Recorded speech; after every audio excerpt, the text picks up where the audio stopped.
My guests today are Carol Pittner and Doug Nordman. Carol and Doug are daughter and father and the co-authors of the book, Raising Your Money-Savvy Family for Next Generation Financial Independence.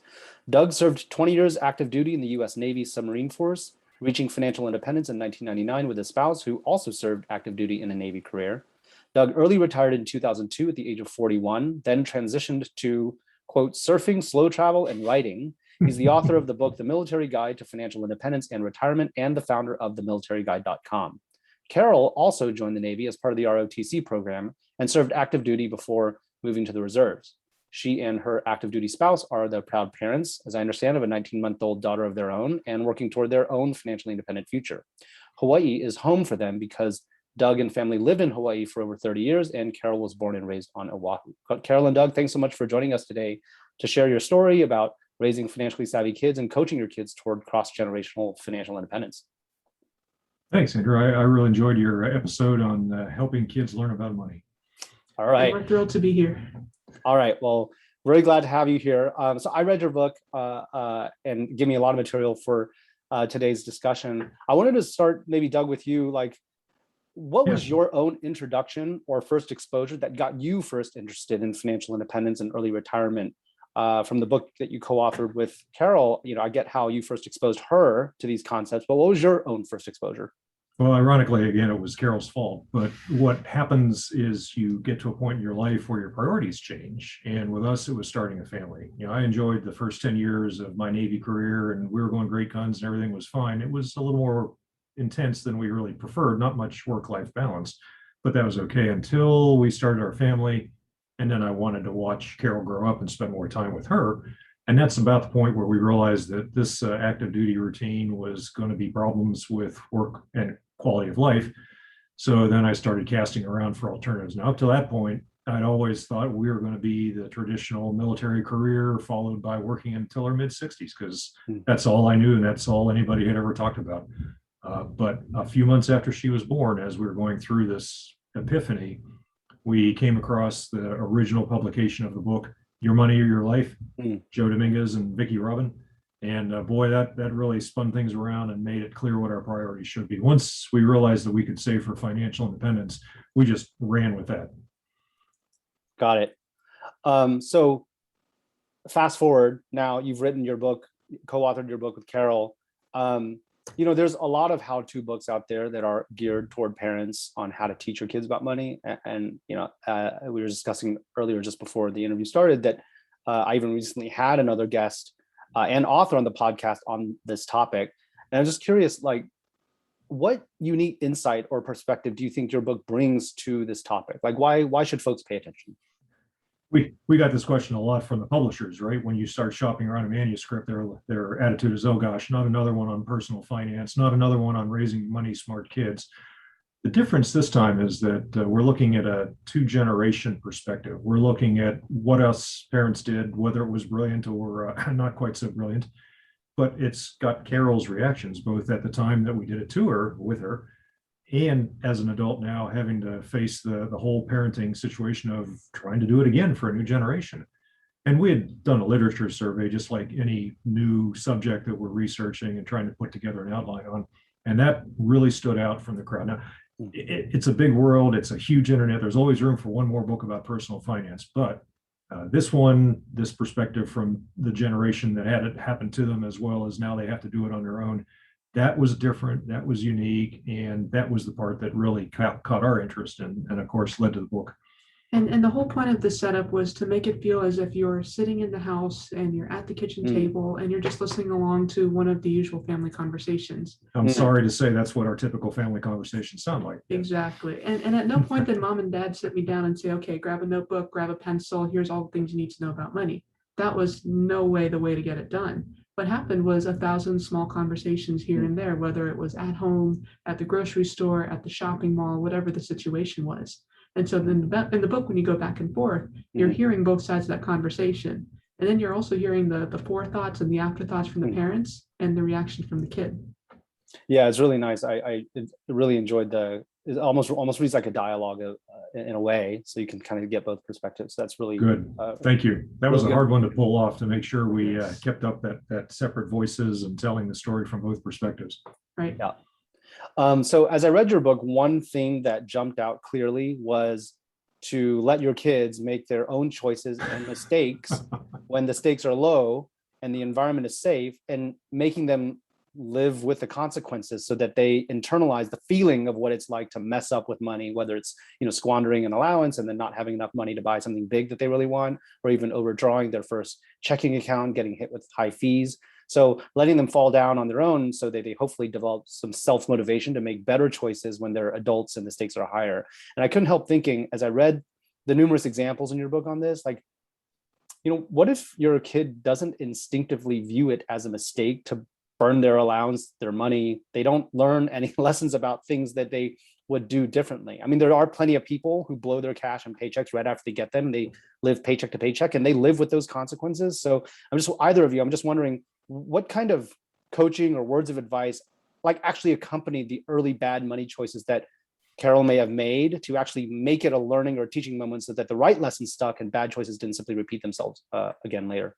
And you're right, every single person is different, and so is every kid. Any experienced parents will tell you, even within the same family, all the siblings behave differently. Some kids are natural savers, some kids are the ones that seem to be handing out money faster than they can bring it in. And I mean, that's the same for adults in the adult world as well.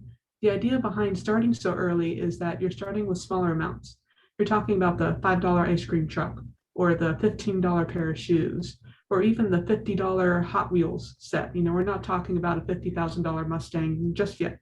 But by starting small, and by getting used to all those emotions and all of those validations that you feel when you buy something, you start to prioritize and understand what matters to you. When you're a kid, it's all about, for our kids, it could be, we have coloring supplies, we had Pokemon, we had Beyblades and Yu-Gi-Oh! We caught all the consumer fads, didn't we? All the fads. And then you get to middle school and it's about shoes and hats and clothes and backpacks and skateboards. And then you get to high school and things get even bigger. So now you're talking about cars and bicycles, and for the brave souls, motorcycles and all of those other kinds of things. But as you're going through these different steps, you're prioritizing what really matters to you. And so you'll spend your money accordingly. But the whole purpose of financial independence is to not be a cheapskate. You're not supposed to be depriving yourself.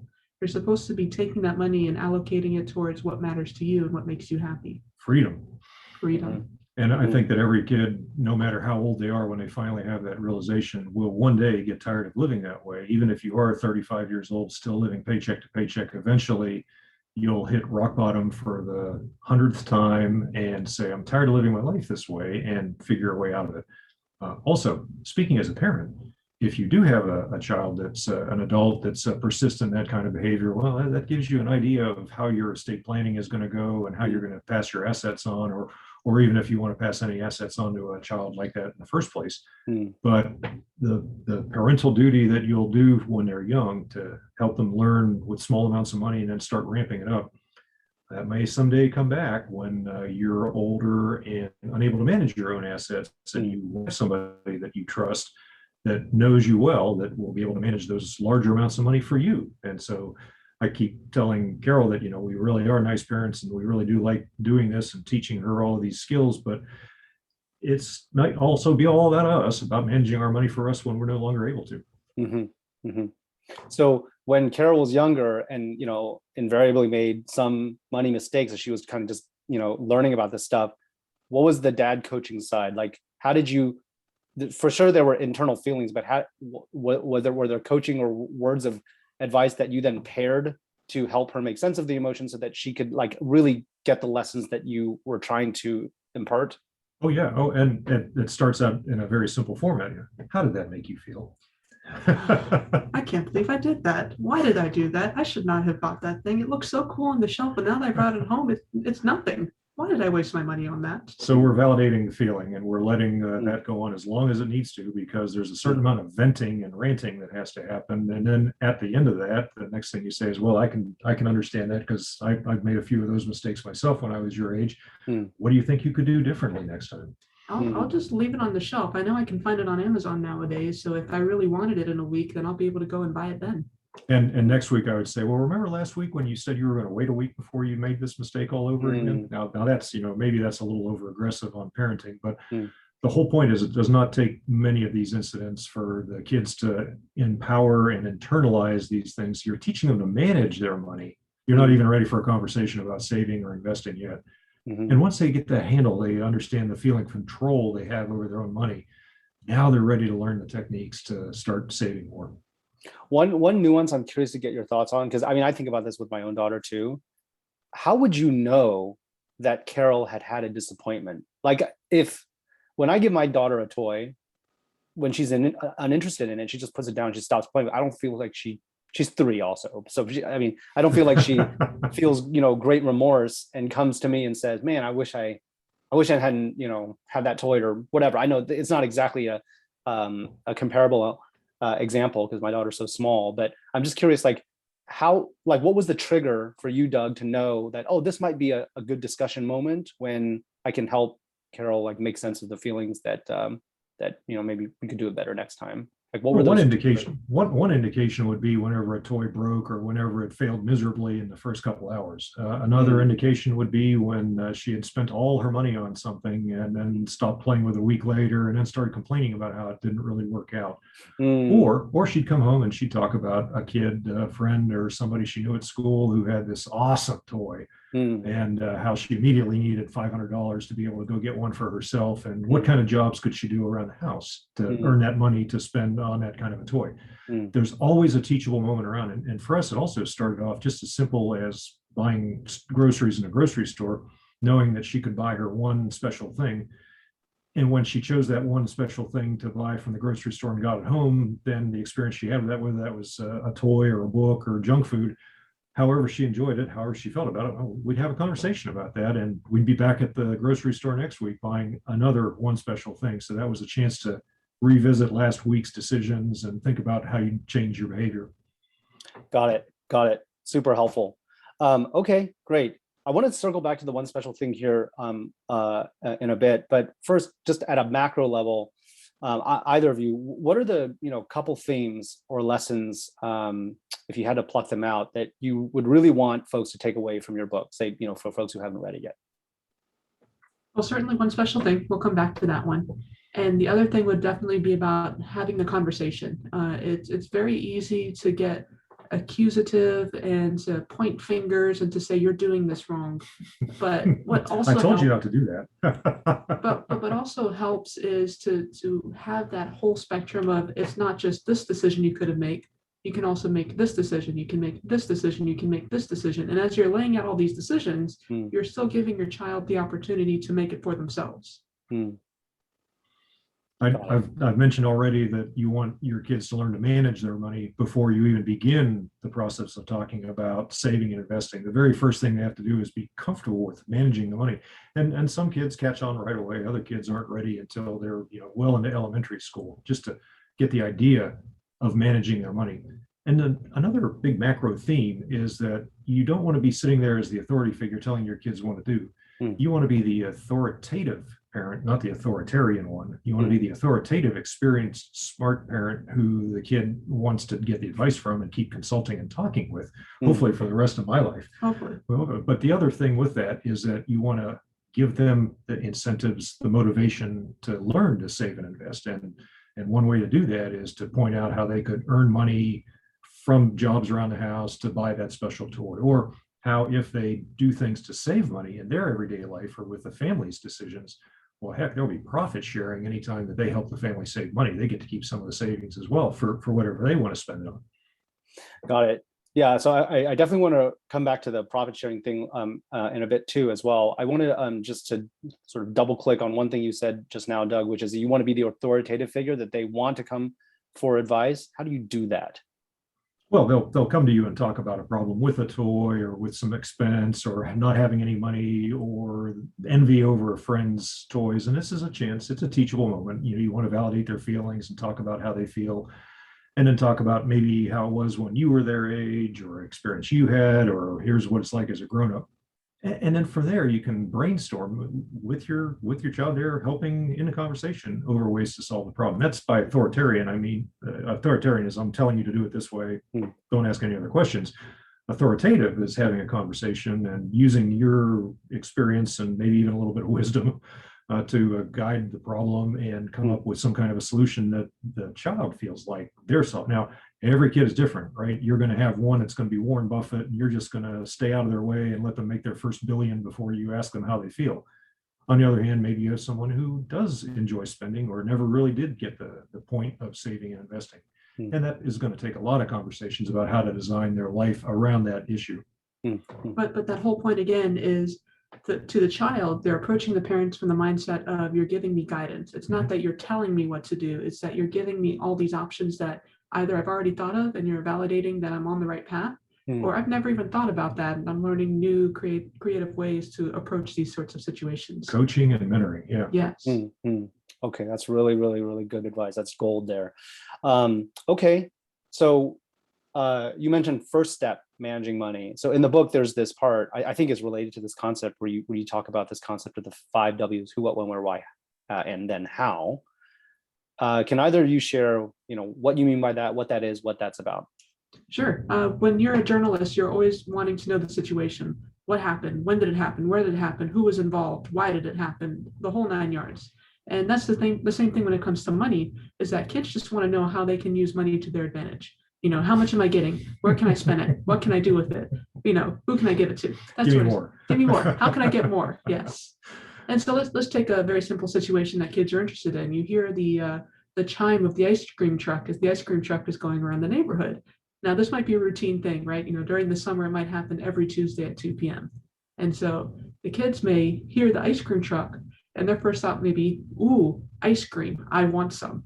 But then they're thinking through, okay, I want ice cream. How am I going to get it? I need some money. Hey, mom and dad, I need some money. And at some point, mom and dad are going to wisen up and say, well, we're not giving you money for the ice cream truck. That's what your allowance is for. That's what all these jobs around the house are for. And so you as the kid realize, okay, I need to have a stash of money ready to go because the ice cream truck keeps coming by once a week, every Tuesday. And so for different kids, it's a different realization, right? Some kids will know like clockwork that the ice cream truck is coming once a week and they'll have that money stash ready to go. Other kids are going to have to go through that entire rotation of, ooh, there's ice cream. Hey, I need money from mom and dad. Mom and dad won't give me money. Oh, I just missed the ice cream truck. I'll try again next week. And it'll happen a couple of times before they'll finally come around to, okay, I have my money ready. When is the ice cream truck coming? Or who is going to be giving ice cream this day? That's really, really good, I think, advice. I think it's almost like being aware of how the thought process the kid is going through. Like maybe as an adult, you've kind of you've been through that enough, so it's ancient history, but for a kid, they need to go through that themselves before they actually internalize the lesson. So I really like that. You're giving them a big enough sandbox to run around in and learn from and make mistakes and fall flat on their face without actually causing injury or permanent damage. Right. And one of the things I'm realizing with my own daughter, she's not even 2 years old yet, is she has no concept of time. She understands when she feels hungry. She understands when she feels tired. She understands when she feels happy. But in terms of arranging her day, she doesn't really know how to schedule. She doesn't know how to read a clock or look at a calendar or do any of the things electronically that we do to keep track of our days and our times. And so believe it or not, money is probably one of the first markers your kids will have, is recognizing that we go to the grocery store once a week to spend money there, or we go shopping once a season for new clothes for every changing season, or it's the beginning of the school year and we need new supplies. I think kids will learn how to understand coins and dollars before they learn how to tell time. Right. Yeah. After I read your book, I told my wife, go on Amazon and buy a play coin set because I need to expose her right now after reading this book. So I like that. Okay, so I wanted to dive into this one special thing. So you mentioned in your book this idea of the one special thing and using that as a teaching opportunity, especially for young children when you're out shopping together. First, could you just explain, what that is? We got that from a children's book years ago, and it's just an idea of you're at the grocery store and you want to come away with something, and you're either going to throw a temper tantrum to get it or you're going to follow the rules. And so we got fortunate and we came up with a rule that you could buy one special thing. Those words are capitalized, one special thing. And it's dependent on good behavior. And if you're not following the rules in a grocery store and you have to abandon the cart and go back out to the parking lot and go home and try again another day, maybe you'll actually have to follow through and do that to get them to understand that one special thing means you have to behave in a grocery store and be helpful and use your inside voice and not grab things off the shelf, whatever the rules are. And then you get to pick. And just the thought of at the end of that being allowed to pick that one special thing. Now, we also found sometimes it was very helpful to just give Carol the dollar or the $2 that she could hold in her hands. Mm-hmm. And we would remind her, that's the money that you have to behave for that one special thing. And if you don't behave, then you don't get that one special thing and you'll have to give the money back. Mm. So that's the incentive behind one special thing. And then that became a life lesson, because as they learn to spend their money and they're looking at all the things they can buy, you can reflect back on that one special thing. What's your one special thing? What do you want to spend your money on? What one special thing do you want? I could go on this vacation for senior year spring break, Well, but okay, I also know that I really need a new car, and that's going to really help me for life after college. So I got to make a decision there. Right. Right. It's just more teachable moments and more discussions. You mentioned that, you can put constraints on the one special thing, like it has to, for example, it has to be under a certain price, or it can't be something bad for you, for example. So how do you make sure that the one special thing they buy isn't bad for them? Like it's enough, like I get it's enough to say that the one special thing has to be under $10 or something like that, because every item has a clearly marked price. But it may be harder for a kid to tell like what's good for them. Say, I don't know, a storybook. Yeah, I'm pretty sure they're not going to start with a sprig of kale or broccoli or some other healthy vegetable. Yeah. So again, you let them explore their spending decisions. They're going to go buy that junk food or that piece of candy or that prepared packaged Lunchable, anything they want with that amount of money. And you get a chance to talk about prices, but you also get a chance to talk about the value of what they're buying. Is this going to give you an upset stomach? Is this going to make you feel happy? We can read a book 1,000 times and enjoy it together. You can eat that chocolate bar just once, and hopefully you don't make yourself sick. Those kinds of discussions. And kids learn from experience, not from parents' wisdom, right? So that chocolate bar is going to get bought 5 or 6 times before they get tired of it. And then maybe they're ready to try out this crazy idea that they could enjoy a book instead. And you don't want to deny the child. You don't, if they say, I want this, and it's those Toblerone things that are like 3 feet long. It's under the $10 price, but they're 3 feet long. Your job is not just to say no. Your job is to say, that looks pretty cool. Are you sure that's the one thing you want? As we were going around the store, you also saw this thing and this thing and that thing and that thing. What about any of those things? And if the kid says, no, I want this 3-foot stick of chocolate, then that's the answer. But in that whole process, they followed the rules. They followed the rules, and they've made their decision, and they're sticking by their decision. I've also been reminded as a grandparent that the longer you delay introducing your kids to the word no, the less you'll hear it come back at you at a bad moment. Yeah, I remember reading this part of the book and having a real internal struggle, because my kid is going to pick the Toblerone, and I want to say no because I don't want her to eat that junk. And so it sounds like the learning here is no, let them eat the junk a few times until they realize they don't want it anymore. How did you learn not to eat the junk? You probably at some point ate enough junk in your life that you got tired of it and decided, well, my junk eating days are over and I'm going to go start eating more healthy food. And if the kid can learn that lesson at age 6 instead of at age 16 or 26 or 56, then that is that much more further ahead for their lives and their quality of life. Okay, got it. So that's the one special thing. I also wanted to talk a little bit about, there's a part in your book where you talk about chores versus jobs. I like your framework of not paying for chores, but paying for jobs, and even having I think if I recall correctly, even having a list of jobs, almost like a menu posted on the fridge, so you could see at any time if Carol wanted to earn money, she could just walk over and see like what jobs are on tap at what prices. But that you weren't allowed to do any jobs until your chores are done. First of all, how do you distinguish chores from jobs? What are chores and what are jobs? Every family is different. And this is a controversial topic. We kind of wandered into a minefield when we started writing about this, because some families do not believe in paying any allowances at all. We feel that any allowance you give a kid just lets them learn how to handle money. Other families feel like kids shouldn't be doing jobs. Why do child labor when they're supposed to go out there and be a kid? So some families even feel like chores are something that should be done by the parents as part of raising the family. Everybody's got to make their own choices. And our choices are laid out there for you to pick and choose what works for you. Mhm. So allowance, the subversive ulterior motive of the parents is to put enough money in their hands that they can learn to make choices enough so that they can choose something, but not so that they can choose everything. And eventually they'll learn from the constraints on those resources of that allowance, even if they don't want to go on to anything else.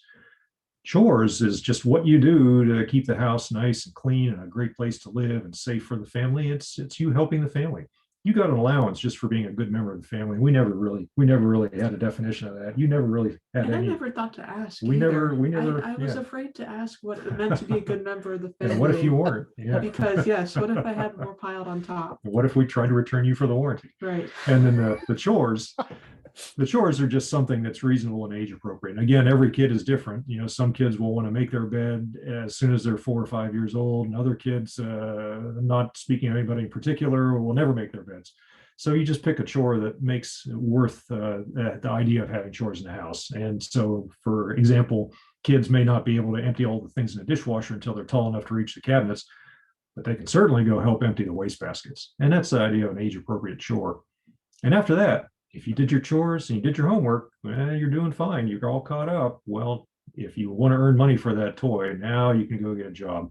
And I've seen even in families that have more than one kid, they'll list that job chart on a refrigerator, and the first person to volunteer for that job gets the money if they do the job right.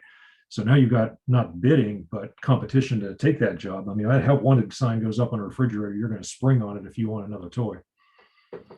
So what are examples of jobs versus chores? So I get the wastebasket and the emptying the dishwasher. What are examples of jobs that you would pay for versus chores that you would not? What's your first memory? Painting. Painting, yeah, absolutely. Mm-hmm. And washing the car. Now, when you're only 3 feet tall, you're not going to wash the roof of the car, but you're certainly going to be able to do a good job on the wheels. And there's an element of training and supervision that goes into this. You're going to figure out an age appropriate job that they're motivated to do in the first place. And you're going to help them figure out how to do it so that they understand the things you're trying to get out of the job and understand how it's supposed to turn out. And then you're, to some extent, you're inspecting, right? You're not going to pay them the money unless they do a good quality job. So all of those things are parents helping the kids learn how to do their own chores, their own jobs, and earn money from them. Once you teach the kid to mow the lawn to your satisfaction, you'll probably find out that they're going to go out in the neighborhood and mow everybody else's lawns for more money before they're going to bother for your lawn anymore. Got it. And some of it is going to be partly based on what your kid is interested in. Yeah. I learned of a really cool story in the past year. This was neighbors of my in-laws, and they have boys that are very interested in the trash truck. I mean, these kids would get on their bicycles and they would follow the trash truck at a safe distance around the neighborhood as they were doing their rounds for the day. And the boys soon realized, they said, wait a minute, we can charge every neighbor $1 per trash can. We'll come out every morning and we'll put their trash cans to the street every, the day a week that you do have your trash day. They'll put the cans out and they'll bring the cans in. And to the adults, $1 a week, that's nothing. But to the kids, when you have all 25 of your neighbors paying $1 a week, that means you're getting $25 a week. That's scales. Which means you're getting $100 a month, which means you're getting, and I kid you not, $1,200 a year. Now, what can, 10, 12, 14-year-old do with $1,200 a year? It's quite impressive. Mm-hmm. Mm-hmm. So it sounds like jobs are basically things that you would have paid somebody else to do anyway, but instead you're paying your kid, whereas chores, you're probably not going to pay somebody to take out the trash, empty the dishwasher, et cetera. Is that how you draw the distinction? Exactly. And every family is different. Every family is going to feel that there's some kind of a boundary. For example, making dinner might be a chore. On the other hand, making dinner for the entire family to help out at a holiday, maybe that's a job. Mm-hmm. Got it. What would you say to parents who have the worry that by paying kids to do certain things, they fear they're setting the expectation that they have to pay to do every little thing? Without paying them, you can't get them off the couch? Well, again, you're going to draw a line between chores and jobs. So chores have to be done first, and then jobs have to be done later. And it's fair to have a conversation about that, how sometimes you're going to do a job just because you want to learn a new skill, or if you learn how to do this job, we'll pay you a little bit of money so that when you get really good at it, then you can go do it for the neighbors and start your own business and earn a lot more money. Those are reasonable expectations, and compare what you want their behavior to be to what other adults would do in a company. you're probably going to do things at your company that you're not necessarily going to see in your paycheck, but things that help you advance and get promoted and eventually get more money that way. That conversation is easy to start out at a very young age, even if they're in elementary school. And of course, by the time they're teenagers, they understand that a lot better. Got it. Okay, cool.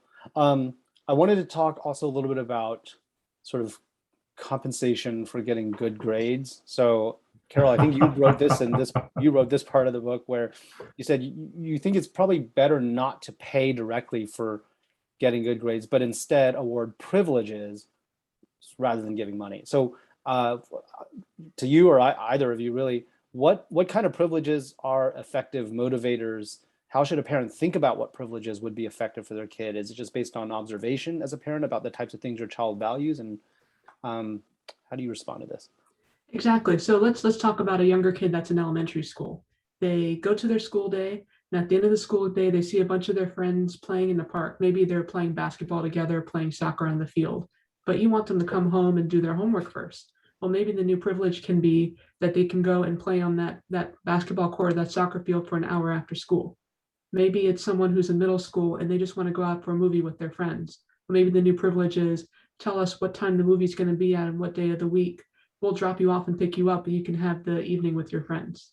You're like you said, you're going to be gauging on what is important to your kid. And so for some kids, believe it or not, the big thing nowadays is smartphones and the games that you can play on phones and the kinds of TikToks or other interactions that you can have. And so for them, that's a big privilege. So maybe it's something along the lines of expanding screen time or giving them their own device or having their own account even. As long as their grades are up. As long as their grades are up, because you do have to prioritize that grades are an important part of maintaining a healthy lifestyle. I'd go even further and say that when their grades are up like that and when they're doing good, they're going to start earning, many high school students are able to earn college credit for some high school classes. It's a dual credit sort of a system. For example, you had a high school math class, I think it was. It was calculus. The junior college would come in and teach calculus. And so she actually had college credit for a high school class. And if that puts her that much further ahead in her college education and she's able to do college in 6 or 7 semesters instead of 8 or 10 or 12 semesters, well, maybe there should be profit sharing. Maybe if you do good in that class and you get that college credit and we save money in the college fund, maybe you should share half of that money. And I remember watching my fellow college seniors as everybody is doing that senior year job scramble, that they were all insanely jealous of the economics majors, the two that managed to get a lot of their credits done in high school. And so not only were they out a semester early, but they were in an offset, which meant that they weren't competing with everybody else at the same time for jobs.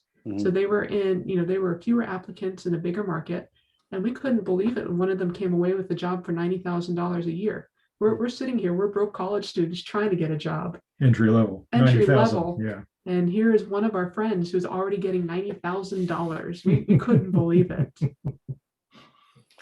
Got it. So speaking of, of profit sharing, I was curious if you guys could explain a little bit about how profit sharing worked. Sounds like it was a very effective way to teach about savings, frugality, making good purchasing choices all throughout Carol's childhood. I'll start by saying that when you join the military, you get paid the same amount of money as everybody else in the military at that rank, at that level of number of years of service. But if you volunteer for the harder jobs in the military, the harder specialties, some of the smaller, more difficult communities, then you start getting more money. You might get a little more money for learning how to jump out airplanes with a parachute. You might get a little more money for volunteering for the submarine force and so forth. And then as you get to the end of that service obligation, you might get offered a big bonus check to continue that service and keep on going. So that's a very powerful motivator for me. I'm sorry to say it was an extremely powerful motivator for me. So when you put that kind of profit sharing in the hands of a 7-year-old, it's equally as powerful. Now for a 7-year-old, that's probably something like, make your lunch, bring a healthy lunch from home, and we'll pay for that. And that way you don't have to buy a school lunch. And for all the money you save from not buying school lunches, you get to keep half of it. And then same thing with school supplies. The years that I had to buy. Oh boy. Right, when you have to buy those specific graphing calculator, which I find it hilarious that the prices have not changed after all these years. I've been out of high school almost a decade now, and they still cost $100 to $150 for a graphing calculator. Yeah. And so I could buy it brand new, $150, Or what I could do is I could go on Facebook Marketplace. I could go through the local high school or the local community college and see if someone was selling one for $40 or $50. Well, then I could have made at least $100 in profit, so to speak. That $100, 50 would go back to dad because it was his money in the first place. This was my parents being generous and giving me the money to buy the school supplies that I need. But then I would get the other 50. And so suddenly I had an extra $50 for, I don't know, 15 trips to the movie theater, or a new pair of really nice Nike shoes, or Now you can carry this to extremes. When you get that school supply list in August, then you can add up the numbers at your local school supply store and figure out how many hundreds of dollars you're going to have to send your kid to school with in school supplies. And you always know what next year's list is going to look like because they're always going to come out with the same list every year. And if your kid is smart enough and forethinking enough to start buying that stuff from garage sales, then if they spend $50 on a $300 list, well, that's $250 worth of savings that they get to share in some of the profit. All it takes is a little forethought and planning to make that happen, but it also develops a mindset of, how can I get this without paying retail? How can I buy this out of cycle, out of season?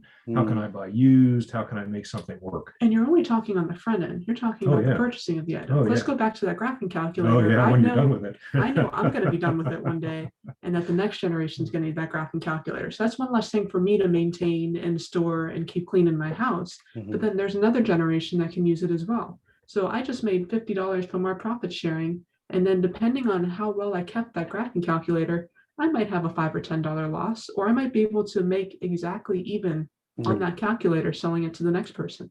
And we get the question a lot, where is all of this money coming from? What hidden trust fund do you have to put into raising a kid?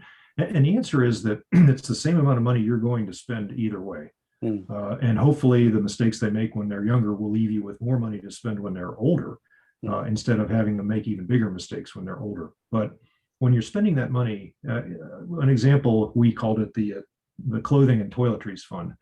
And we looked at what our family was spending on average to clothe and bathe an average teenager. She was, I guess, 11 or 12 at the time, way into teenagerhood, but she had the attitude down pat.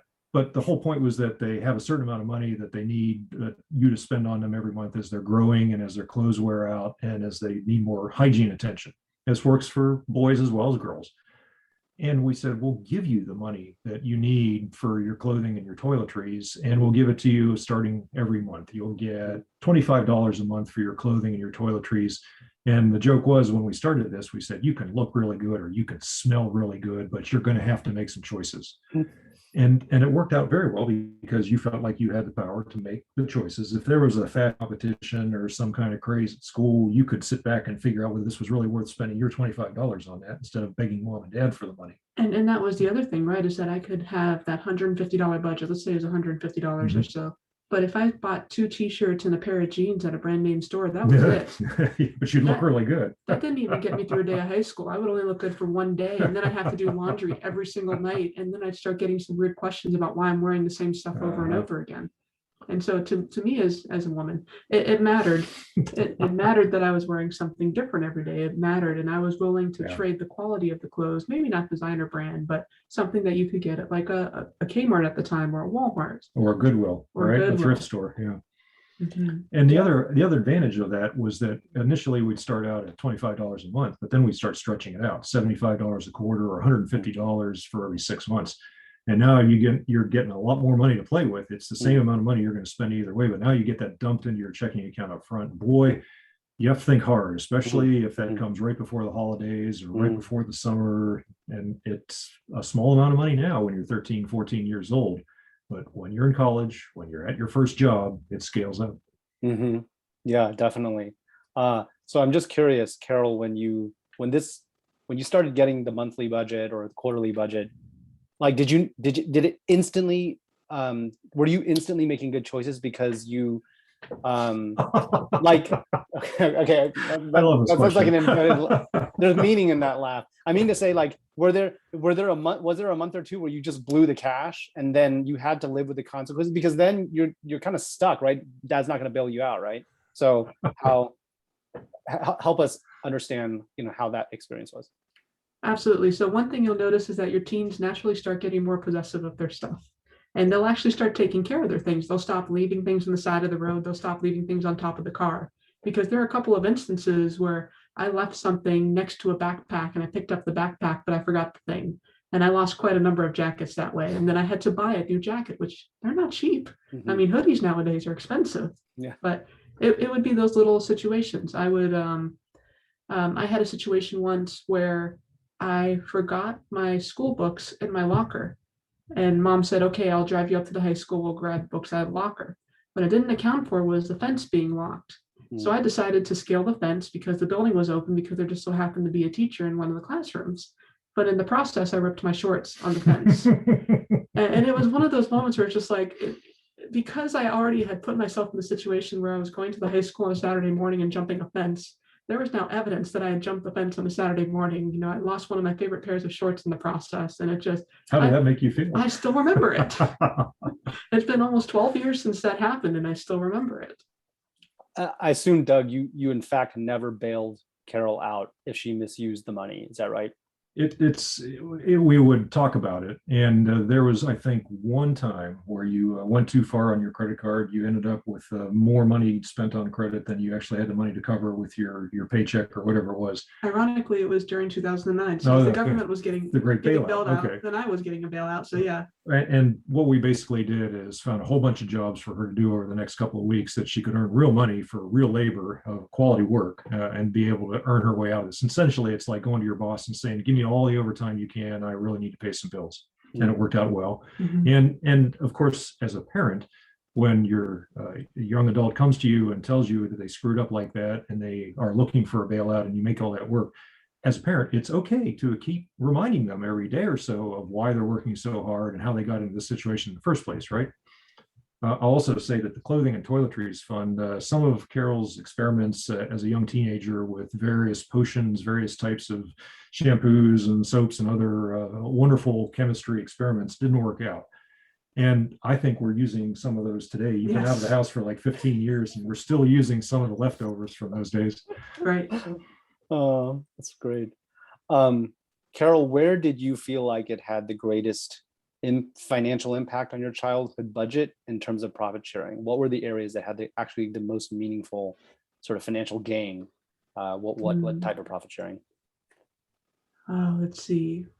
So certainly school supplies, we'll start there, because that happened every year. And every year, as we mentioned, there's a new list. And so there's new things to be bought. And that translated into college when you realize that you didn't need the textbooks past the year that you finish. You might have one or two books that you still keep on the shelf as references for your professional career, but you recognize after a while that you don't really need you don't need the problem set from Physics 5. You don't need the problem set from Hydrology 2 or 3. And so you'll figure out how to preserve your stuff and take care of your stuff so that you can resell it either to break even or even make a small profit. I think that was the most direct way that I saw profit sharing work. What others might see that I didn't personally experience is that if you are earning your company money, but you are also earning your company savings, you may be able to say to your boss, hey, I saved you guys $5 million last year. How's a $50,000 bonus this year? It's those little things where if you're keeping track of what your capabilities are providing for your organization, whether it's your job or a beloved church or a beloved community event, then there is a way for you to also have a little bit more to take home as well. And Doug, just to give folks who are listening a sense, so they spark some ideas, could you sort of laundry list out some of the areas where profit sharing was used throughout Carol's childhood? Sure. As a young kid, the profit sharing was picking up cans for the Hawaii 5-cent rebate for every aluminum can, right? That was all yours. That was middle school, $3 or $4 a whole week, man. That was a lot of money. At the end of the day in middle school, the custodians knew to just stand back for 10 minutes and watch me and a couple of other kids. And we would just open all those trash tops and pull out all those bottles, 5 cents a piece. I got $20 every month out of that. That was awesome. There was riding your bicycle to school instead of paying for the school bus ticket. Yeah. There was making a home lunch instead of buying the school lunch.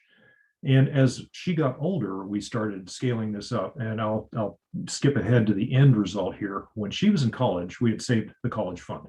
And as a college student, your goal, if you're going to do college right, is to spend all the college fund and even more if you can. And so to limit that attack of the give me all the money you can syndrome, what we did was we said, if you're a wise steward of the college fund with our guidance, and if we help you make the right choices and you do eventually make the right choices, then there will be profit sharing when you graduate. Hmm. And that came to a head faster than I realized. There was one time you came home from, I think it was sophomore year, you came home from Christmas, and she was a little more tense than usual for a Christmas holiday sophomore year. And we learned that the college had not built enough dorms for everybody, and that the new juniors were expected to move off of campus, and she had been told that she was going to be voluntold to move off campus. And so you were what, 19, 20 years old, Right. and you had to figure out how to get an apartment, how to take care of cooking for yourself, how to live off campus, essentially. On top of everything else that I was doing, and- homework and classes and keep your grades up. ROTC, and yeah. And it was a stressful situation. And of course, you only take out that kind of behavior on the people you love and trust the most. And so after the fourth or fifth explosion in this minefield that I had no idea I was tap dancing in the middle of, I said, well, that never gets old. I said, what's the problem here? Do you just want to have to manage the college fund on your own? Why are you asking me all these questions about how to afford the apartment and things like that? And we talked about it, and she decided she did not want to have to manage that 5-figure college fund at the time. That was probably more stress than she needed in her life right then. But what we did decide is that if she had to move off campus, then I did not have to pay room and board. And so instead of paying room and board to the university, the money that would have gone to them would go straight to her. I would give her I think it was what, $6,000 or $7,000 a semester, which was all I needed for gas money and food money and electrical money. It was apartment rent, it was groceries, it was the college meal plan, however she wanted to spend it. And the deal was, we would give her that money and up front at the beginning of the semester, and whatever was left over at the end of the semester was hers to keep. Now, $7,000 is a money management project as a college sophomore, college junior.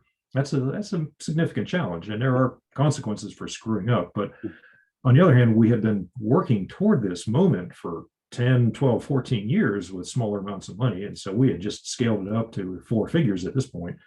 And I remember as soon as we said, well, here's what we should do, what do you think? Suddenly you could just see the tension drain away. And she instantly found 2 roommates for the apartment they were in. She instantly got on Pinterest and figured out cooking in bulk for a week at a time.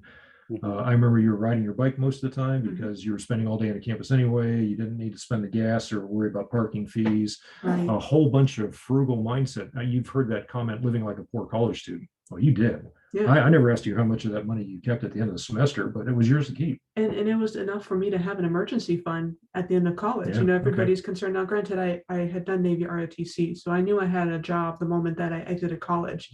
But that job didn't pay me for the first 6 weeks after college. That's a different story for a different day. But it was very useful to have that emergency fund, because in that same period, due to the nature of my job, I had to go from the United States to Spain and all the way back again. And so I really enjoyed having our own place off campus, myself and my 2 roommates. We still talk about it. It's been over a decade, and we still talk about it because we really enjoyed the quiet and being able to control our environment and eating the food that we liked and having the bedtime that we liked and not having to worry about the folks above us or the folks below us. It just worked out beautifully. And I got to say, she was a better steward of the college fund than the university was. If I might ask a personal question, Dad, would you have bailed Carol out? Because if the college fund in a semester when moving off campus and figuring out all these things, it's a lot to take in, right? You're in a different city. If she had overspent, would you have bailed her out? We, in the military, we have an investigation we do whenever there's a mishap. And one of the things we asked was this due to your own misconduct, or was this in the line of duty? And so we applied that same logic because she was on an ROTC scholarship. And so it was pretty clear that if this was in the line of duty, for example, there was a fire in her apartment and she had to replace a bunch of stuff and she had messed up the insurance. Well, that's a mistake, and you're going to learn from it. And we're happy to help you with the bailing out. But the people downstairs having a fire in their apartment, and you just happen to be the bystander. Well, again, you should have thought about insurance and followed some of the advice you heard over the years, and maybe there would be a bailout for that. Now, if it's totally due to your own misconduct, that wonderful weekend on Padre Island that she did perfectly right during spring break and can't remember any of it, but ended up spending $5,000. or so I've heard. Right. Nothing like that ever happened to me when I was in college. There would be no bailout for that. That's an adulting mistake, and that's how you learn adulting, right? Mm-hmm. Got it. Okay, cool. Super insightful. I'm sort of getting all these ideas about how right. I might apply this to my own kid. Please apologize to your daughter for us someday for everything it's about to. Yes, exactly. I'll say it's all Doug's fault. that's fine. I wanted to talk a little bit about this sort of creative idea that you guys use called the Kid 401k. You write about this in your book, but for those who haven't read it, can you share what the Kid 401k is and how did it work in your situation? This, again, I know it makes it look in the book like we thought about this stuff in advance. And the Kid 401k occurred because the military was actually starting its own version of the 401k for the military at the time. So every day at work, we were getting told about the wonderful things that the military thrift savings plan was going to do for us for 401ks and saving for retirement. So when her 8th birthday came up, we realized we had an opportunity for a teachable moment and a big milestone. And the Kid 401k is designed to teach deferred gratification in a very personal and very concrete way. You have to wait a lifetime. So at age 8, she got a big raise in her allowance, but there were mandatory contributions to the Kid 401k. And at 8 years old, she had to wait 8 years before she was allowed to tap the Kid 401k. But that meant that at her 16th birthday, there would be $5,000. That you say that in a Dr. Evil voice. $5,000. And that $5,000 would be enough to an 8-year-old to be enough for doing anything with a car, right? But we all know that you have to adjust that number for today's values of used cars, but it would be enough to buy the starter car and pay for some gas and insurance. And so the whole idea at 8 years old is that you know that you have a Kid 401k that's going to give you a huge sum of money to an 8-year-old at age 16 for you to go out and buy your first car. That was the whole idea behind the Kid 401k, was to teach 8 years of deferred gratification. Now, the marketing is what really sells this program. And so every month we would have a glowing report of how much she'd contributed, how much the parental matching had put in there, the awesome stock market performance. And if your spreadsheet's a little bit off, then you have to raise the stock market performance to make sure everything stays caught up. And we would do this every month. We would say, oh, well, you only put a few bucks in here, but look what compounding has done for you. Look what the Kid 401k is doing. Look at the stock market. If the stock market was up that day, we would talk about the Kid 401k. And everything had a relationship to the Kid 401k. You could wrap a story around all of those things in their world relating to that Kid 401k. And the whole idea, and we take you through this in the book. We show you how to design that spreadsheet. You can actually plug in the numbers for your own family's finances and for your own goals, whatever you're trying to do for them at age 16 or whatever age you pick. But the whole idea is that they can look at that every month and see that progress and understand that when they go to their first job and they say something at the first job, the company, about contributing to the 401k, they understand. Yeah, it's not a problem. Yeah. But also that, again, teaches them that deferred gratification. And a surprising side effect that we did not anticipate is it eliminated almost all the gimmies about cars. We use an example in the book where the 12-year-olds were sitting around one day talking trash, and it got competitive. And you might remember an old TV show, Pimp My Ride, I think it was, and MTV Cribs and all that. The consumerism was running rampant. And the first kid said, well, when I'm 16 years old, my dad's going to buy me There's like a Hummer.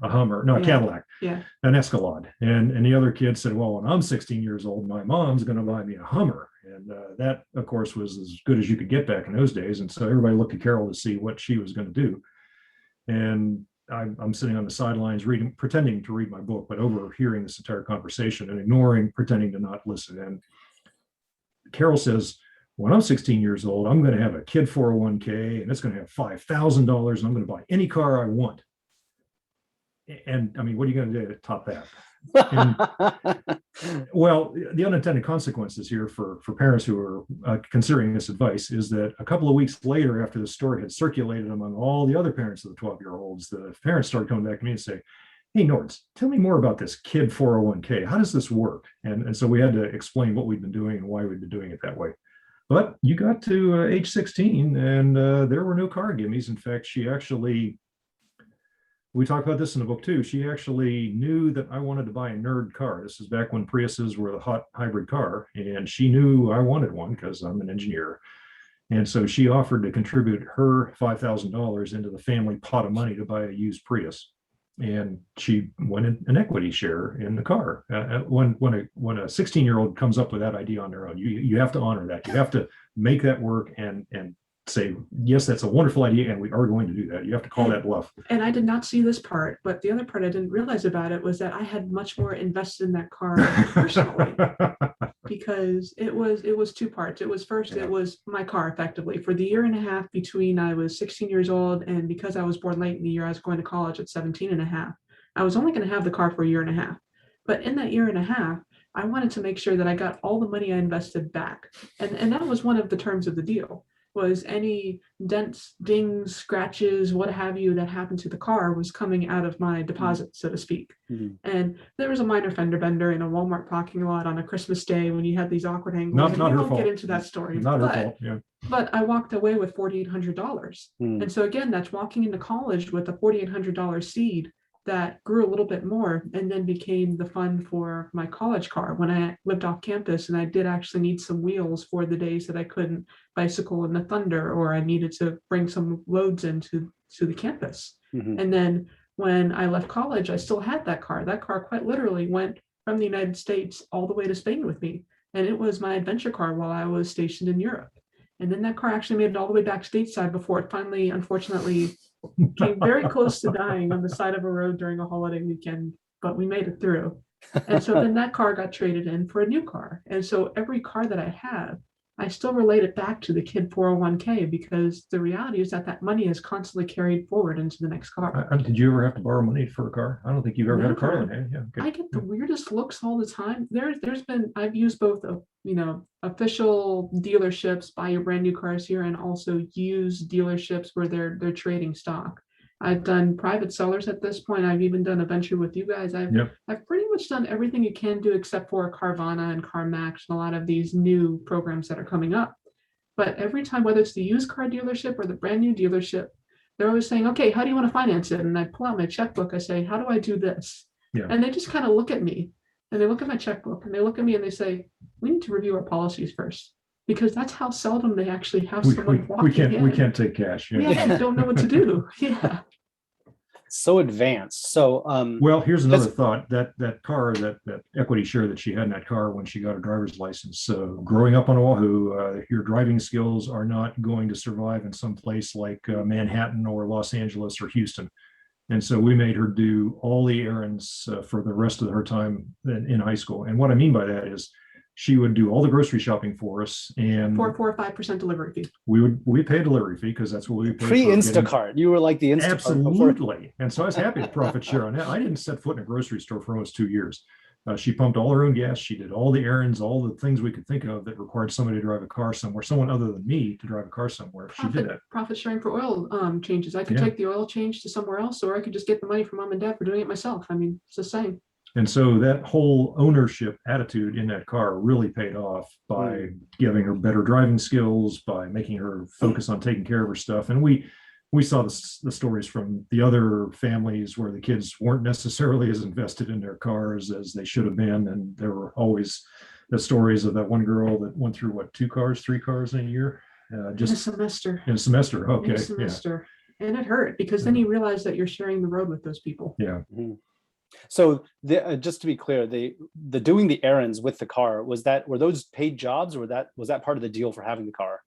That was part of the deal for having the car, and there was some money coming in, for example, the grocery delivery fee, or if she would run errands, she would take care of her own errands at the same time. And so there was a combination. It wasn't really a very clear line between what was paid and what was part of being an owner of the car, but it was subject to negotiation, and we had a lot of good discussions about that. The things that were very routine, mom and dad always went to the grocery store once a week. Yeah. We always went for Walmart once a month. Yeah, something Those like that. things were automatically on the list of these are things you will do. We'll give you a delivery fee, but there are things we can do. And then when it came to things like, hey, there's a special sale downtown for Labor Day, we would talk about a few days in advance. Hey, would you be willing to go down there and pick out this, and that? Or nowadays you can order everything online, and you could send out your team to go and sit in the Target parking lot or wherever it is to pick up the order. We did TaskRabbit before it was cool. Yeah. Okay. So Just to circle back to the kid 401k, just so I make sure this is really clear for folks, this is not a literal 401k. This is a dad managed 401k or dad managed, like basically savings program. It's actually, if I understood correctly in your book, it's held in dad's account. Yes. Yes. But the spreadsheet that separates, Carol versus dad is managed by dad. So you can see that. One thing I wanted to clarify was, is that portion actually invested in like the stock market, or are you guaranteeing like the 1% per month? The only thing go ahead. You have to make sure your kid establishes trust. You can't offer them 5% and then come back with 0.5%. They are going to add it up quickly, and they're going to start hoarding their money, and they're never going to trust you ever again. That might be a little extreme, but it's going to be pretty darn close to the truth. Or so I've heard. Or so you've heard. Mm-hmm. So this is where you as the parent need to do a little research and use the tools at your disposal. For example, if you promised your kid 1%, then maybe look at a high yield savings account that has 2%. Or if you know that you already have investments that are racking up 7 and 8%, then maybe peel a little bit off the top of those investments to have a fund, almost like an emergency fund, that will already be readily available as the kid 401k. You don't have to tell your kids you already have $5,000. But you don't have to tell them that. You don't have to tell them how the sausage is made or what's really happening underwater. All you have to do is make the spreadsheets show what the progression would look like. And then at the end of the rainbow, there's that pot of gold waiting for them. And we committed to having $5,000 available in our checking account when she hit her 16th birthday. And we made that happen just by doing what everybody else does, is saving the money for it. I see. So is it correct then that you would take the contributions, you would actually invest them in your account, and you just knew that at age 16 you got to produce $5,000? That's basically it was even less sophisticated than that. Again, we are not brilliant investors. We are just able to plan out ahead. And what we did is we said, if I remember correctly, that you're 8 years old, and so you're going to get $8 a week for your allowance, but $3 a week is going to go into the kid 401k. She still ended up net positive, getting more money in her allowance, so she really didn't care where the rest of it was disappearing to. That $3 seed, and I can't remember exactly what the parental match was, but it was a pretty big sum, like $15. And the stock market, again, I said the stock market performance was amazing. I think it returned something like 12 to 15% every year for 8 years. It was awesome. But that's just to make the spreadsheet math work out 8 years down the road at $5,000. So I started with the $5,000 and made the math work backwards to the money that she was putting in, the matching and the stock market performance. We talk about all those parameters in a spreadsheet in the book. But as a parent, as a grown-up, you have to commit to having that money available when they get at their 16th birthday. Now, however you do that, maybe you leave in the stock market and sell some stocks the week before. Maybe you have a sinking fund that you put $100 a month into, or $200 a month into every month for the next 8 years, however you do that. Maybe you've quietly saved up all of the money your kids got before they understood what a birthday was. The gifts from the grandparents when the kid is still in diapers, and you saved that all together in a separate account and never told your child. That could also qualify. Sure. However you do it in your family is your business. But again, you've made an obligation on your own to have that $5,000 or whatever the sum is at their 16th birthday. And it has to be there. From the parent's perspective, the kid is a guaranteed return effectively. Absolutely. Yeah. And you're keeping this simple because you're starting with someone who's 8 years old. And by the time they're 16, they might understand more of the nuances behind that. It would warm the cockles of my heart if I started getting questions like that from a 14-year-old, right? And that'd be a chance to have a good conversation about it. But the guarantee is still there. You will have this $5,000 because this is a teachable moment about trust and the results of deferred gratification. At 8 years old, did you know that you wanted a car at 16? I keep thinking back when I was 8. I don't think I had that desire because I was too young. I just didn't. What would I do with that? How do you make that lesson sink so it's not abstract? Exactly. One of the things that mom and dad did in particular was they did not give me a ride unless it was something already pre-established. I did not get rides to school every day. And it sounds cold. But first off, you have to remember Hawaii does not have winter. Let's start there. And the second thing is that there was the school bus system. And so it was easy for me to go to the school bus stop and catch the bus every day. And if I didn't catch the bus, well, then I would have to pay a penalty to mom and dad for them driving me to school.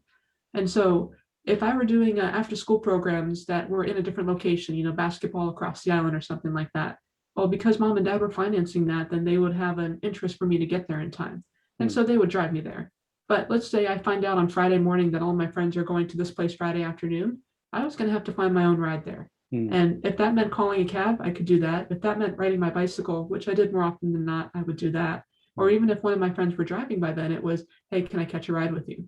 Hmm. And so you're right, as an 8-year-old, you don't necessarily want your own car. What you want is the freedom that a car gives you, the ability to just walk out to your garage, pop your key in the dash, and just roll out and go wherever you want to go, whenever you want to go. And there's an amount of selling the dream to an 8-year-old, imagining themselves as a 16-year-old driving off to glory in that car that they got from the kid 401k. Right, and all kids have seen cars everywhere. You see the line to and from school every day. You see all the cars up and down the highway. You see, movies like Cars, and you see all those journey movies that talk about how you're going from one place to another. And there's a part of you, And Fast and Furious. and Fast and Furious for the teenagers, but there's a part of you that wants to have that freedom. Yeah. Got it. Okay, so related to the 401k concept, from the book, it sounds like, Carol, you were contributing to a Roth IRA very early. At what age did you start contributing, and how did you, Doug, how did you introduce her to the concept of what a Roth IRA was even, is, because it's fairly abstract for a kid, right? It's 59 and a half. It's like, can't think that far. It's an entire lifetime away, but it comes up a lot faster than you'd expect. Right, and that was the thing about the Kid 401k, was the Kid 401k was already set in motion when I started my first legal job. The state of Hawaii allows you to work at age 14 for up to 4 hours a week. And so that was all I could do for my first job. It was $6.25 an hour for 4 hours a week. And I would put, I think 100% of that went to my Roth IRA at the time, because I was already doing jobs around the house that didn't have to report to the IRS. And I was already earning an allowance that didn't have to report to the IRS. But this official job that had W-2 income that I could put in a Roth IRA and that had tax withholding on it. This was real money, so to speak. This wasn't an invention by mom and dad that was being made between their savings account. It was a real. You had to do real tax returns for this. I had to do real tax returns for this. Now, I'll point out that this was in 2006, and back then that was the dark ages for minors having a sub-custody of a Roth IRA. In fact, Fidelity wouldn't even do it until she turned 18 years old in 2010. Today, Fidelity will start a Roth IRA for anybody of any age for any reason.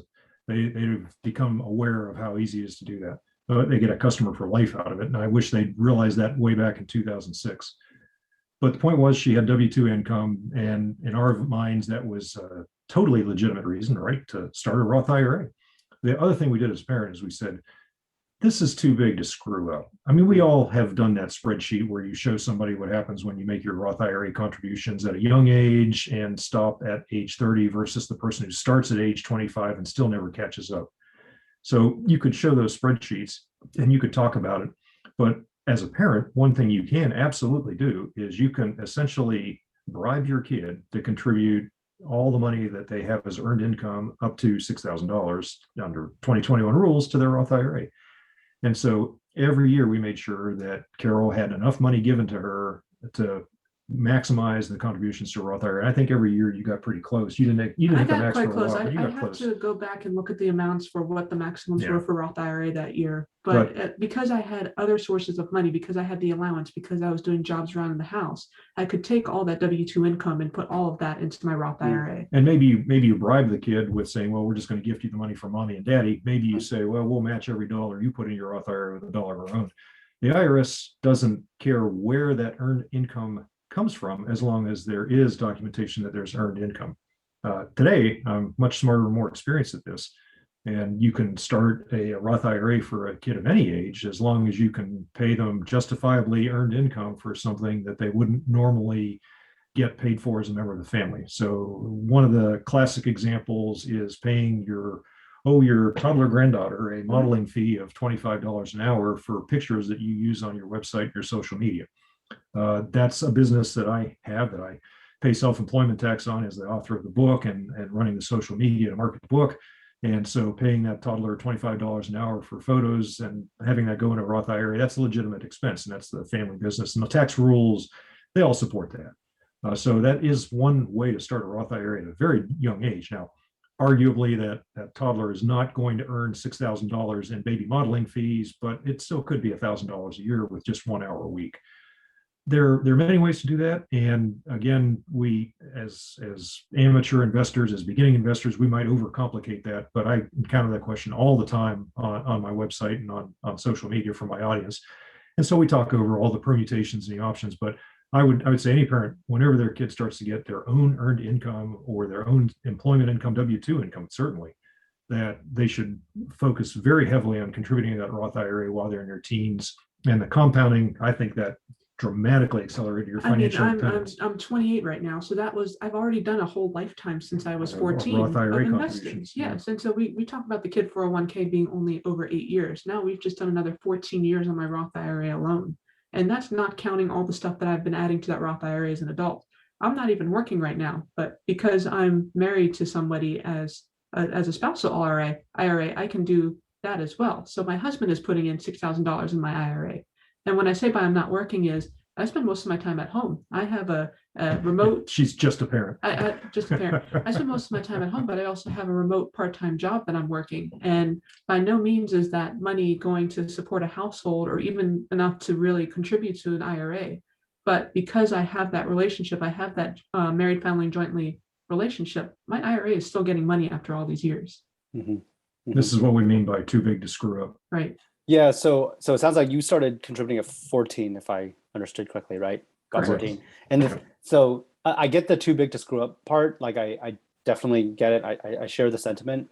And you can sort of manufacture earned income so that the kid can contribute. But then when you do that, they won't necessarily grok the value of that unless they really feel it, right? So that's what I'm trying to, I guess, get at. How because what you want is like, it is, I guess, a little bit about that specific contribution, but really what it is about the mindset to know that you should prioritize contributing to that because that has the best tax profile by far, and you need to let time work in your favor. So you've been doing that since this kid was 5 years old.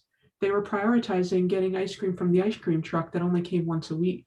And so I feel like that's different, right? Because the ice cream is something you eat. Your belly feels good after you eat it. The Roth IRA is like, I gotta wait till what? I'm 60, retirement? I haven't even started working. Like, why am I worried about retirement? Like, that feels more abstract. So how did you do that at 14? It's all in the marketing. You show somebody how when you were their age, you wished you'd had your Roth IRA. You show the spreadsheet. They're 14 years old. If that's when they're starting it, they can understand a Roth IRA spreadsheet and they can see what the contributions do. If you're starting even younger, you're absolutely right. That's very difficult to make that concrete. It's very difficult to make that worthwhile. Maybe you just do that behind the scenes and don't even bother talking to your child about that. But when they're teenagers, you can start having that conversation. And the longer you've been working on this kind of financial literacy, the longer they've been learning to manage their money and saving it and investing it, the more receptive they are to a way to get free money for retirement. Mm-hmm. And keep in mind that she was raised in a house of financially independent parents. Okay, yes, I want to get to that point because I know in the book you talked about how every day dad drove by with a surfboard, so it's very clear that this is what retirement gets you. But you are still the exception. Most people do not have the ability to retire early. So that's the key. You're not the only person that's teaching your child, right? You're not in charge. You're in charge of them 24 hours a day, but you're not around them 24 hours a day. They're learning from their classmates. They're learning from the local teachers. They're learning from their coaches. They're learning from the neighbors down the street. They're learning from your church community. They're learning from what they see on YouTube and TikTok and live TV. and they're learning from what they read on the internet. You're not the only teacher for your kids. And so they're going to stumble across the stories about how Nicolas Cage is having issues with his own estate, or they're going to run across recessions where they're listening to all these adults crying on TV about their 401k plan suddenly dissolving and they can't live happily in retirement. They're not just going to see the examples of what the parents are setting at home, but they're going to see also better and worse examples out in the community of what life could be like. Your family may be financially independent and they may be supported, but the kids are going to go out in the community and they're going to see those angry teachers who can't retire because they still don't have enough money. And the kids don't want to be around those teachers. And the teachers don't want to be there either. But because of this monetary situation, the kids are feeling the same misery that the teacher is feeling. Yeah, and I can see how that lesson could be especially profound if dad is early retired and the teacher at school has no path to retirement. What would you say to the parent who for whatever reason, they don't want to even early retire. So they're working a normal long career, but still they want to teach their kid about the value of contributing to their Roth IRA at 14 or even earlier. How can they role model, because they're not retiring early themselves? You know what I mean? But you would again talk about financial security and financial freedom. You'd model the behavior that you want them to eventually start behaving and internalizing on their own. And so maybe you are going to work a long traditional career and you're going to work till age 67 and then start taking Social Security. But in that case, you'd emphasize that you are going to have some savings, you are going to have some quality of life. You're not going to be a burden to your adult children as you get older and older, and you're going to reassure your kids over and over that you'll be able to take care of your own finances and that your money will last longer than you will. And that's just as kids watch your behavior as an adult and compare it to other behaviors, maybe they are getting worried that they've got to take care of mom and dad in their old age. You're going to take care of us, but you're going to have enough money to do it. So, Right. so those things are designed to reassure a child, but they're also, you're talking about agency. You're talking about empowerment, and you're talking about financial freedom, choices, ways to work in ways that I never even could have imagined when I was in my 40s, and things that my parents and my grandparents never would have imagined in any part of their lives being able to do. And since she's been raised in this environment, she's never even realized that she's been surrounded by the swimming pool of financial independence. You're in that environment all the time and you don't notice the difference. Now it seems like it's a normal way of life to her, just being raised among that, and she's leveraged it even better than we ever did, because she never really had a chance to stray too far off the path of learning how to become financially independent. That sandbox got bigger and bigger as she got older, but she had more and more skills, and the mistakes did not get out of hand. And so it's more achievable when you're raised that way.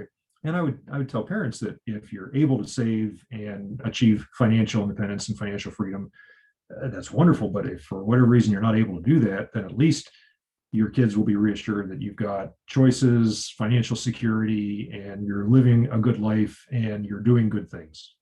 And the other thing is that you're not the only teacher. You can always use YouTube. The best thing about the internet nowadays is when, especially in Facebook groups, people would say, "Hey, I'm a parent, just had a newborn. I don't know much about money. How do I teach my kids about money?" Well, you can get on the internet and you can Google how to teach kids about money, or what is an IRA, and so on and so forth. And so because you have this whole portal that one day your teen is going to be able to go in that portal as well. You can pull yourself out of the way for the situations that you're not able to provide an example in. Mm-hmm. Mm-hmm. How should parents handle the question of how rich are we, or how much money does our family make, when their child inevitably asks? Qualitatively. And what I mean by that, I still do that. I still do that. I'm a full-grown adult and I still ask these numbers, and so we call it the big number, and that's the net worth of the family. And by no means do you have my part of the family, not her part. Exactly. By no means do you have to share the big number. What you do is you share qualitatively what's going on. When the recession was happening and I was coming home every day, and kids were finding out they're going to have to move out of the neighborhood because the family just lost a house or what have you, I would go home and say, are we in trouble? And they say, "Oh, no, we can keep the house. We're going to start some renovations next year. We're not going to work because we don't need to. We can still pay for your college." That hasn't changed. But here's all these qualitative things, right? We didn't mention how much college costs. We didn't mention how much renovations were going to cost. We didn't even talk about rent. But I'm reassured knowing qualitatively that I still have college and my car and the house and so forth. Mm-hmm. Mm-hmm. Then what happens? Because that may be appropriate at, I don't know, age 8. How does it progress? As they get older, you're going to know your kids. You're going to know when they're ready to talk about that. I remember there was one day you looked over my shoulder inadvertently when I was working on Quicken, and you saw our net worth, and you're like, "Holy cow, is that how much we're worth?" And that's that old line from the situation comedy where you say, "Well, your mother and I have enough money, but you are still poor." Yes. But the whole point was that looks like a lot of money, but we have to spend this much money every year, and we have to make this last for the next 50 or 60 or 70 years. And that's a teachable moment. Yes, it looks like a lot of money. It would make an awesome weekend in Las Vegas. Unfortunately, we have to be adults about this and manage it responsibly for the rest of our lives. Mm-hmm. And we'll show you how to do the same with your money when you start earning serious money as an adult. Now that you're in your 20s, this goes way beyond the original idea of money savvy family kids, but we are talking about estate planning. And in our family, to me, and my spouse, it makes little sense for her to inherit money in her 60s or her 70s, hopefully when she's very, very old, from us. So we would like to share some of that inheritance now. And so we're gifting a little bit of money every year. Now, there's two things going on behind that. One of them is that we're gifting the money to make sure that we can give the money away and share a little of our inheritance now while we're all still around to talk about it, while it still has some impact in your life. Enough to do anything, but not enough to do nothing. And yet we're also teaching her how to be comfortable with many more larger sums of money, so that when that day does come that she inherits, that she's not totally unready and unable to handle a large sum of money, probably going to be a couple $1 million or even more, and that she's comfortable with that. And it goes even further for disability planning. When your adult child, when your responsible adult has the durable powers of attorney and the permissions and the other things that they need to be able to manage your finances for you, if you end up in a coma or in dementia or some other problem, you're taken care of. And better still, your adult child doesn't have that caregiver stress that would occur from having to take care of mom or dad. I've been in a situation where I spent 6 years caring for my father during his last years of Alzheimer's. And it was terribly stressful because we never talked about this stuff. It was always, oh, I'm fine, boys, don't worry about me. Until it happened and he wasn't. And I don't want my eventual caregiver to suffer any of that kind of stress. I want them to be I want them to be able to handle it. I want them to understand where all the money is. I want them to have all the power to do the things they need to do to take care of me without stressing themselves out. Those are the kind of conversations you can have with a young adult in their 20s, because you started them out with an allowance when they were 4 years old, and with a kid 401k at the age of 8, and a Roth IRA when they're in their teens. It comes full circle. All right, guys, this has been a tremendous discussion. I've enjoyed every minute of it. It's truly a delight. Where can listeners find out more about both of you and what you're up to? Oh, I've started and sort of put a halt to. No, here we are. Yeah, there's a website called childfire.com, and there's a few blog articles you can read there. There's also a roll call of the podcasts and different resources you can access. And I'm on Facebook. I'm under my own name on Facebook. So you can always reach out to me via message. Between the two of us, we're in a lot of different financial independence groups on Facebook. Yeah. So you'll find us around those circles as well. I'm at The Military Guide. I've been doing this for over a decade, and so the search engines have rewarded me with the front page for my name and for themilitaryguide.com and for the book The Military Guide and for Raising Your Money Savvy Family. We're climbing up the ranks on that one too. So Awesome. we're fairly easy to find, and we answer questions as often as we can for as many people as we can, because that helps us write better blog posts and it gives us more book ideas. So we are happy to answer questions for free. All right, we'll definitely link to those resources in the show notes. And thanks so much again for spending this time with us. It's very insightful. Absolutely, Andrew. Thanks. I'm glad to be here. We enjoy this too. Oh, yeah.